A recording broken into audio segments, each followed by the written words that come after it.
Welcome to Spotlight. I'm your host, Amitha. Join us weekly to get inspired towards positivity.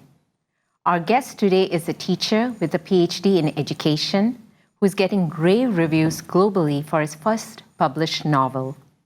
It's my pleasure to welcome to our show Mr. Arif Anwar. Congratulations.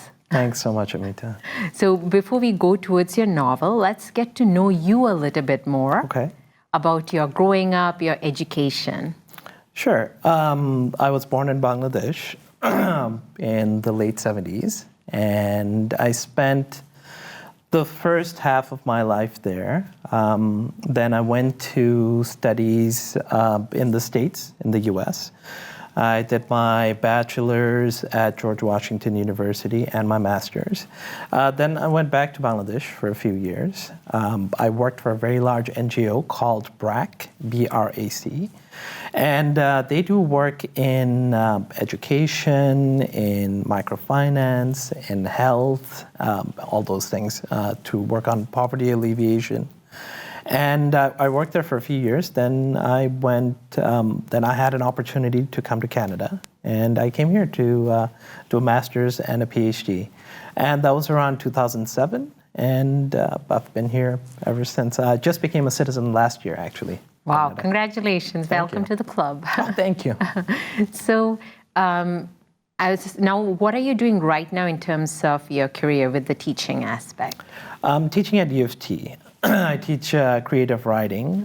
It seemed a good fit because I've just published my first novel, The Storm, last year. Yes. So one day I was giving a talk at U of T, the School of Creative Writing, where I had taken a class, and I think I saw the head of the program, and at the end of it I said, hey, what do you think about me maybe teaching a course here? And he said, great. And that was last year, taught once. I'm teaching again this year, and it's continuing. I also teach at other places, such as Seneca College. I teach English language there and a course on intercultural communications. So it's a lot of teaching right now. Nice. Yeah. Let's take a step back. After going back again to when you were younger, did you always know that this is the field that you wanted to go into, or there was some resistance from family, or maybe resistance from within yourself that unsure about what you wanted to do in life? Writing? Yeah, writing and the teaching aspect. Right. Yeah. I was very lucky because, sometimes there's that stereotype that parents from South Asia, they tend to impose what they want you to do very early on in life. I never really faced much of that. My parents were very accommodating. Nice. I also didn't know what I wanted to do, I think, early on. So writing, definitely no. No, I was never one of those kids who said, oh, I was writing stories from when I was 6 years old or 7 years old. I was never that. I wrote a few bad poems. That's No, it. nothing is bad. Well, to me, well, it's still creative. It's cute, let's call it. I wrote a few cute poems. My mother still sends me those over Facebook every now and then, and I post it. But I loved reading, and I would just be at the dining table with a book. I'd be everywhere with a book. Not too many friends. Books were my friends. So I think it wasn't until my early 30s that I even considered writing a novel. And and then it just something I did on the side as I was finishing my doctoral thesis. And last year we happened to, we'll get into this, but we sent it out, and it all sort of happened by accident. But it's a very exciting, fun accident. Meant to be an exciting journey for you. Yes, we will get to The Storm. That's what the novel is called. Yeah. But before that, I understand that you also have some published nonfiction. Yes. Tell us a little bit more about those. Sure. As a doctoral student, as if you're an academic, you have to publish articles on the things you're researching, the things you're interested in. I published articles on our work that BRAC did in Afghanistan, Brack's other endeavors in Bangladesh. I published articles on the Canadian immigration system, on the point system that Canada uses to assess immigrants. So those were 4 or 5 years ago. Since then, I've sort of moved into fiction, but those sort of help bolster my academic CV. Maybe not a wide range of people get to see those, but the creative writing, maybe I get a wider audience to look at those. But they both help to inform each other. When you write sort of nonfiction or academic articles, you have to have a certain level of discipline, thoroughness of research. And those things helped me write the novel itself. So I brought that discipline into writing the novel. So each process sort of gives to each other. And the sort of the creative, imaginative work that you do with the fiction or the novel, I tried to bring that into my academic writing too, so it's not too dry. Back and forth, likewise, both help each other. Yes. So this is great. We are hearing that as you grew up, you had a love for reading, and that you never really knew the passion for writing within you until you started doing it. Right. And you started with nonfiction. Yes. But that was kind of the building block to your next step, which is writing fiction. Yes. And now you have a amazing published novel, Yes. The Storm. Yes. So we want to talk more about that. Yes. But before that, it's time for a short break.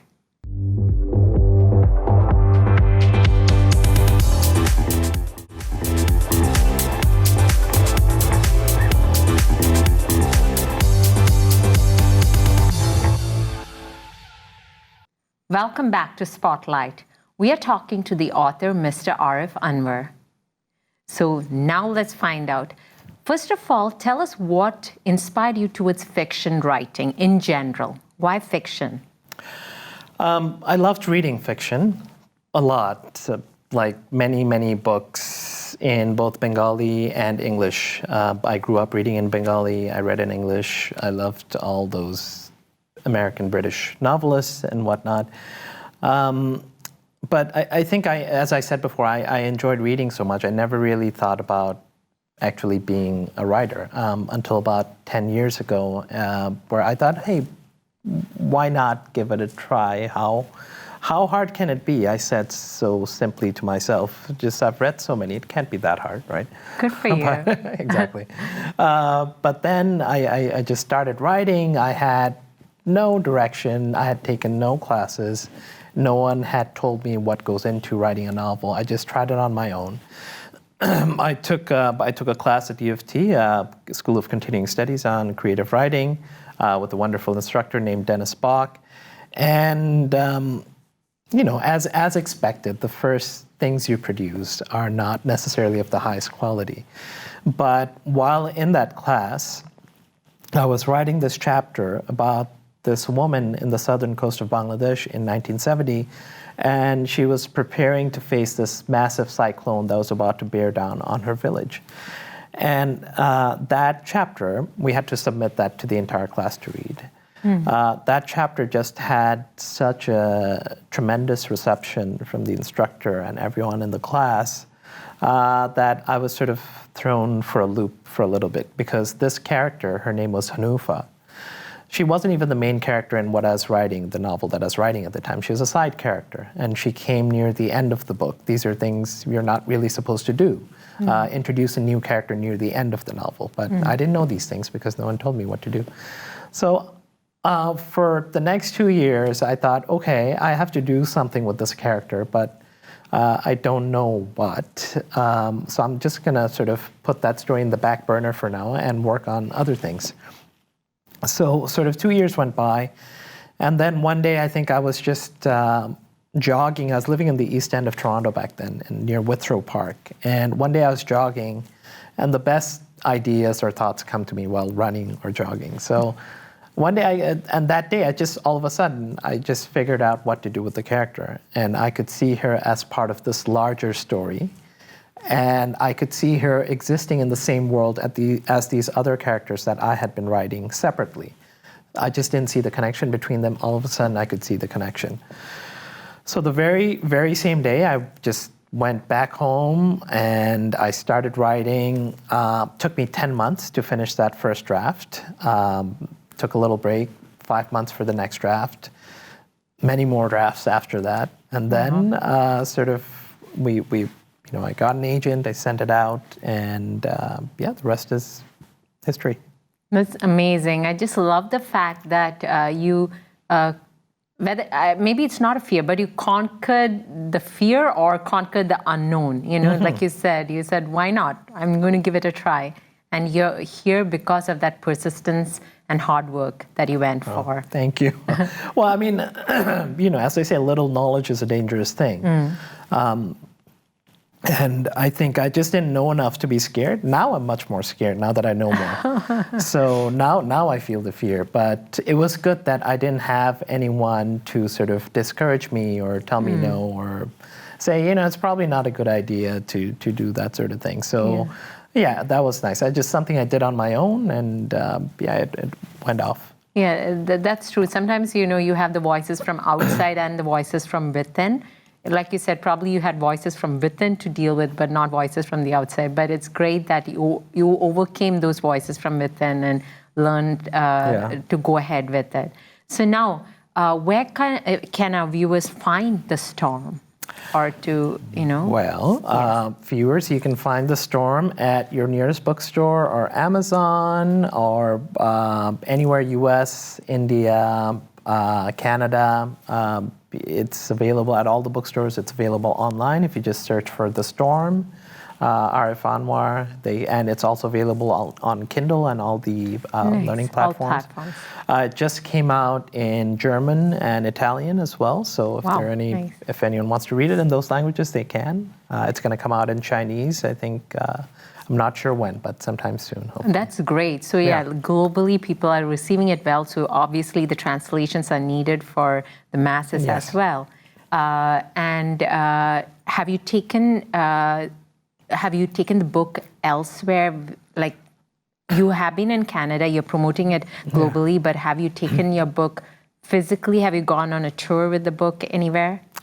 I think that's in the works right now. I'm talking with my publishers outside of Canada about how we can make that work. But I've been to book festivals in the U.S. I've been to book festivals in Bangladesh, most recently last fall, in Dhaka Lit Fest.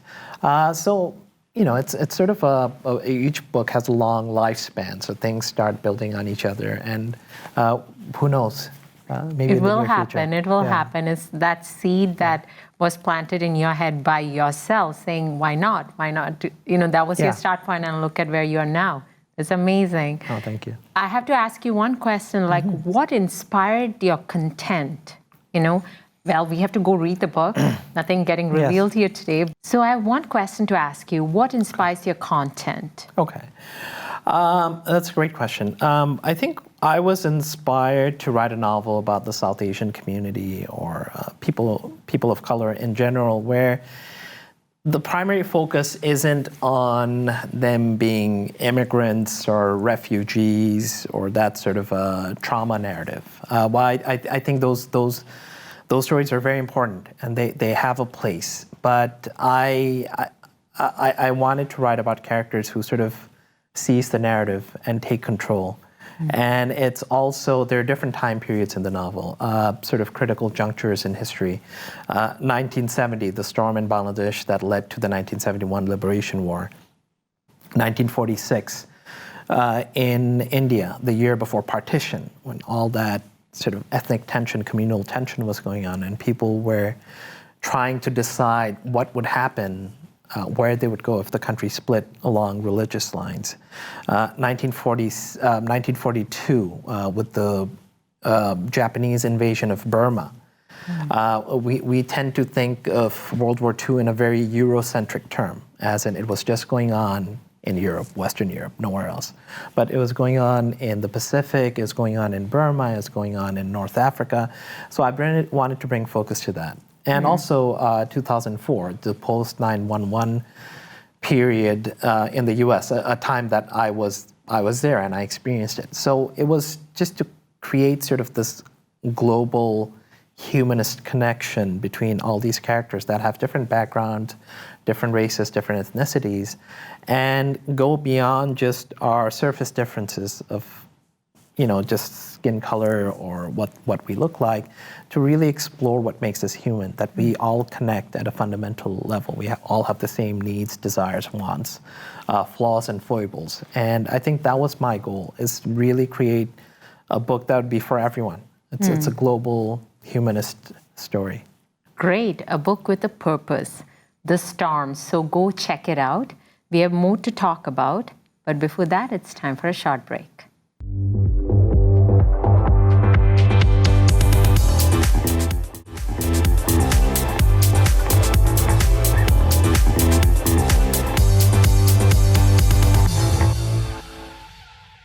Welcome back to Spotlight.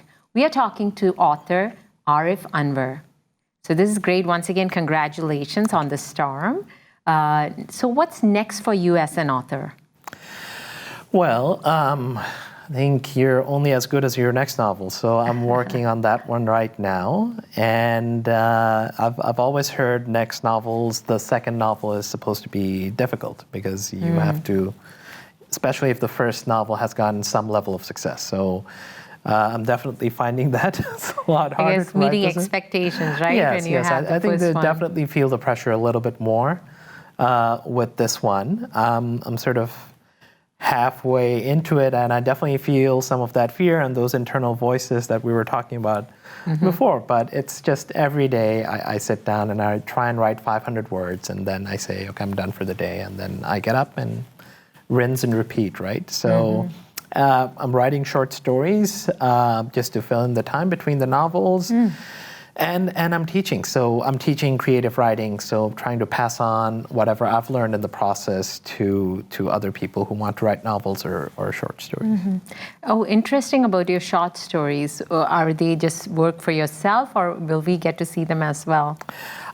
One of them was, no, they're definitely, well, the really bad ones are just for myself that you'll never see, hopefully. But there's, one was published last year, right around the time The Storm came out. It was published by Vice magazine in the States, and it's called The Inventor. And it imagines what if the iPhone was invented in war-torn Syria. And that's the premise of the novel, because premise of the short story. Yeah. It could become a novel. Maybe. Who knows? Yeah. And there's a couple of other ones that I'm working on right now. We'll see. It's takes some. Short stories take time as well, because you have to do it over and over again. So I don't know who's going to publish them. Hopefully, someone. And it's true. In short stories, it's like a lot to. A message to give out in a short space, right? As opposed to a novel where you can maybe take up some space, right? Different chapters. I have a question to ask you. I hear about writer's block. Yes. Have you ever experienced that? I have. I often have. I think all writers experience it. I don't think it's necessarily writer's block is the right term, where you're just not sure where the story should go. So it might be a question, because you can always write things, right? You can always write. No one's physically stopping you from writing things. You can write things, but it might be that you're not sure if the story should go in this direction or that direction, or if this makes sense or that makes sense, and you write something and it doesn't seem to fit the characters. I think more often than not, what writers experience is that they're writing something and it doesn't ring true to them. It's a funny thing to say about fiction, but it doesn't ring true to them because it doesn't ring true to the characters, maybe. So if you're trying to make a character do something that they're not meant to be doing, then you'll experience that this doesn't feel right. I have writer's block. So I've definitely experienced that. And whenever that happens, I think I just, I take a walk or go for a jog, and I keep asking myself, so what happens next? What happens next? What happens next? And I keep asking myself till I know what happens next, and that's how I deal with it. Interesting. Yeah. Great to hear your perspective on that. Thank you. So this is great talking to you today. As somebody who had an idea about something that they could do and went for it. Yes. And I'm sure we have many viewers like that who probably have some talents or skills that they're afraid to explore. Do you have any words of advice for them? Absolutely. I think it's just, as you said, there's going to be internal voices, there are going to be external voices, but at some point, if you don't do these things, if you don't take a chance, you'll look back on a certain period of life where you had the opportunity to do it, or were better placed to pursue something, and you'll have regrets. So you don't necessarily have to give up your day job, but no one's going to be looking over your shoulders to see what you're doing, at least at the start. So take a chance. I certainly did, not knowing anything, and I said, if I fail at this, I will have failed spectacularly. But if I don't do it, I'll probably regret it for the rest of my life. So I would definitely encourage everyone to follow that inner voice that's asking you to do something, and take a chance. Wise words. Thank you so much for inspiring us, and not just with those words, but sharing your journey with us. So hopefully our viewers who are out there afraid to go after their inner voice, the positive side of the inner voice, now has some courage to do so. Yes. Thank you. I think it's definitely that fear is that if you do something that it won't be good. But the point isn't whether it's good. The point is you do it to the best of your ability. And that's what I try to do with everything that I do, is that make sure it lives up to your own standards and not to anyone else's standard. Well said, well Thanks. said. Thank you so much for coming and talking to us today. Once again, congratulations on the storm, and we look forward to your next novel. It was a pleasure, Amitha. Thank you. Thank you. So that was author Arif Anwar, who has inspired us today to explore our interests without fear. Well, that's a wrap for this week's show. Thank you for watching us. Continue to follow us on Facebook, Twitter, and write to us at spotlight@ethnicchannels.com. Until next week, this is Amitha signing off, encouraging you to unleash your hidden talent.